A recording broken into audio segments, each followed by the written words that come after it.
U.S. missing key climate summit, giving China advantage. The United States is currently absent from the most pivotal climate summit in 10 years, and this decision could hand a significant advantage to China. But here's where it gets controversial. America's withdrawal from the global climate dialogue is not just a diplomatic setback. It might shift the entire landscape of international climate leadership. Earlier this month, the Trump administration dismantled the final team of U.S. climate negotiators, further solidifying its retreat from global climate efforts. Most notably, the White House eliminated the State Department's Office of Global Change, the body tasked with representing the U.S. in international climate negotiations. This move leaves the world's largest historical emitter without an official voice at COP30, the UN's annual climate conference, scheduled for November in Belém, Brazil.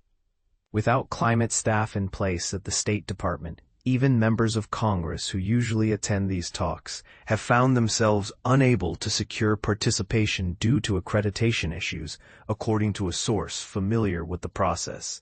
This lack of representation is alarming, given that COP30 is expected to be a game-changing event that will chart the global climate strategy for the next decade, a critical period as the world faces escalating risks of catastrophic warming.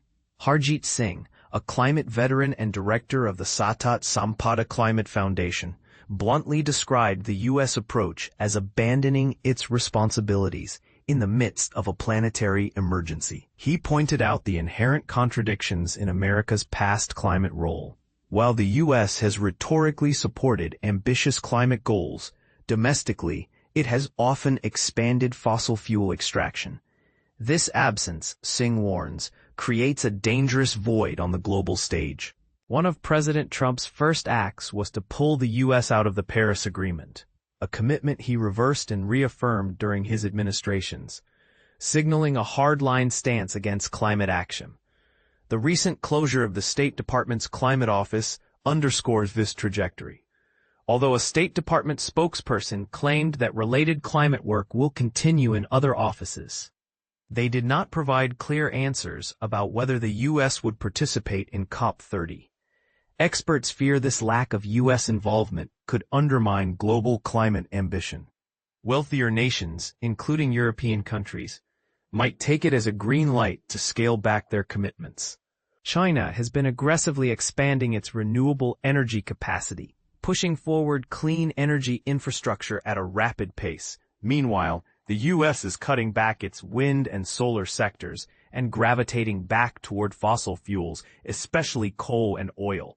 Jory Rogel, a climate scientist from Imperial College London, noted that China's emphasis on green technology growth forms a key pillar of its economic strategy. This contrast may amplify China's voice at COP30. In an official statement, China's Ministry of Foreign Affairs referred to climate change as a common challenge faced by mankind, emphasizing no country's immunity or option to opt out of this global issue. Yet, there's skepticism around whether China will live up to its lofty language, particularly without its major rival, the U.S., applying pressure. By September, all countries must submit new climate targets for the coming decade, shaping global action until 2035. China, the current largest greenhouse gas emitter, will play a critical role in determining the planet's future climate pathway. Although the Chinese Foreign Ministry did not provide details on its upcoming climate commitments, it pledged to work cooperatively on advancing the world's green, low-carbon transformation. Historically, the U.S. has been the leading pressure point, urging China to adopt stronger climate goals, especially under the Biden administration, which managed to secure a landmark agreement with Beijing nearly 2 years ago. This deal aimed to accelerate renewable energy growth and reduce emissions, a rare positive amid otherwise tense U.S.-China relations. However, the new political landscape leaves China with far less pressure. The ambitious U.S. target announced before President Biden's term ended, cutting emissions by 61 to 66% below 2005 levels by 2035, now seems unachievable given the current administration's fossil fuel-friendly policies. As a result, global attention turns to China, whose climate pledge may be the single most consequential one for the planet's future. China has a tendency to set modest targets but exceed expectations. Its last pledge aimed to peak emissions around 2030. Yet independent analyses suggest China may have already peaked years ahead of schedule, with emissions now declining. Biden officials encouraged Beijing to commit to a steep 30% reduction by 2035, but experts predict China will submit a much weaker target, potentially in single or low double-digit percentages. Li Shuo of the Asia Society Policy Institute remarked that China views these demands as unrealistic and unfair, and that the gap between expectation and commitment will likely be substantial. Former U.S. climate envoy Todd Stern emphasized the significance of China's numbers. An ambitious goal would shape global climate policy momentum and influence perceptions of COP's effectiveness. Even if China's pledge lacks ambition, it still leads the world in clean energy development. Currently, China is constructing approximately 510 gigawatts of utility-scale solar and wind capacity, adding to an existing massive infrastructure of 1,400 gigawatts, 5 times the capacity of the United States. Yet, the country remains heavily dependent on coal, the single dirtiest fossil fuel. Duke University's experts note that China builds as much coal capacity every 5 years as remains in the entire U.S. fleet. This duality highlights a major paradox.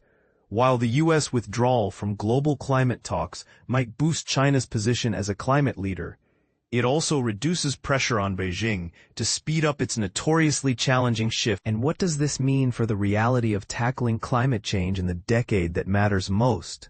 Do you think America's retreat will ultimately harm global climate progress? Or could this create an opening for new leadership and cooperation? Share your thoughts and join the debate, because in climate diplomacy, every voice counts.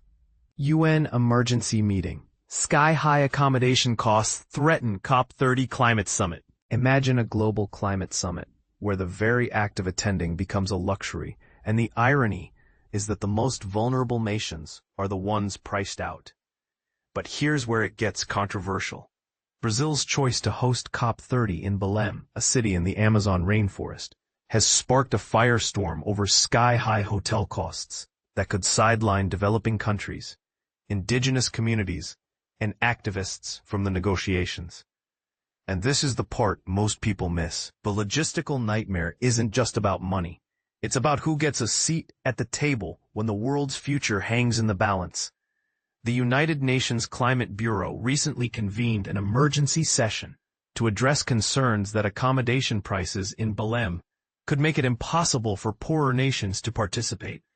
Brazil, set to host COP30 this November, faces criticism for selecting a city with limited hotel infrastructure. While Belém typically offers 18,000 beds, the summit will require space for 45,000 attendees, a gap the government is trying to bridge by adding cruise ships and negotiating lower rates for developing countries.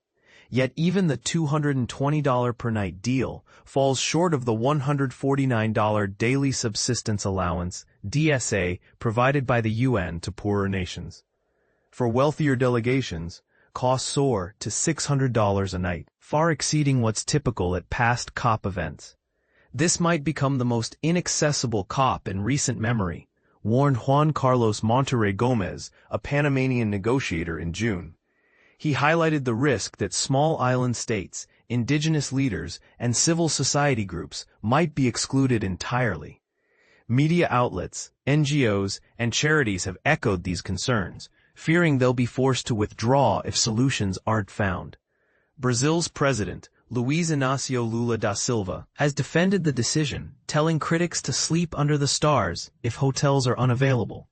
But the reality is far more complex. While Brazil claims to be working on affordable options, diplomats from both developed and developing nations report scrambling to secure lodging. The Netherlands might have its delegation, and Poland's deputy climate minister hinted at cutting participation to the bone or even skipping the event altogether. So what's at stake? A COP summit that prioritizes accessibility over luxury could set a precedent for future climate talks. But if costs force smaller nations to withdraw, the negotiations risk becoming a dialogue among the wealthy, leaving the most climate-vulnerable voices unheard. And here's the kicker. Some argue Brazil's choice to host in a remote city is a bold step toward sustainability, while others see it as a misstep that undermines the summit's purpose. Where do you stand? Is this a logistical hiccup or a systemic failure to prioritize equity in global climate action? Share your thoughts below. Let's spark a conversation that matters.